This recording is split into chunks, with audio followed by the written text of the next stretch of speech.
Imagine coming home after a grueling double shift, exhausted, only to find a 6-foot chain-link fence blocking your own driveway. A laminated sign is zip-tied to it. Non-compliance with community standards. Access revoked.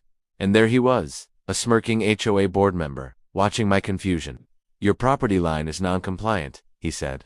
"This is the new community perimeter." Perimeter? I wasn't even in his HOA. My family farm has used this access path since the 1960s, long before their cookie-cutter gated community was even a blueprint. The police were no help, calling it a civil dispute. The HOA president just laughed and hung up on me. For 3 nights, I had to park on the highway shoulder and hike half a mile in the dark. It was infuriating. The worst part was helping my elderly father, who uses a walker, navigate the muddy path just to get to his doctor's appointment. And they just stood there and watched.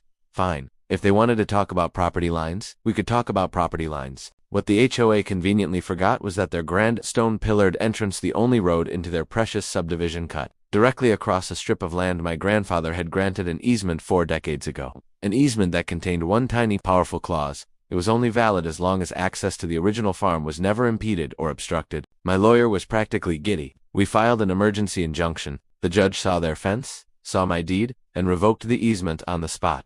The very next morning, a cement truck arrived at their entrance. We didn't touch their fence. Instead, we poured 6 massive permanent concrete barriers right across their road. By rush hour, the entire subdivision was sealed. Cars were trapped inside. Delivery vans, Amazon trucks, even the school bustle turned away. Their manicured cul-de-sac became a prison. That night, I used my other private access road, drove my truck right into my garage, and slept soundly for the first time in days. It took 48 hours. A frantic, desperate HOA delegation showed up at my gate. They offered to tear down the fence, pay my legal fees, anything. I agreed, on one condition. They also had to pay to have the concrete barriers removed, and then, as an apology, they had to pay to repave my entire half-mile driveway. Today, my driveway is beautifully paved, and I hear their HOA fees went way up. So, did I go too far? Let me know in the comments.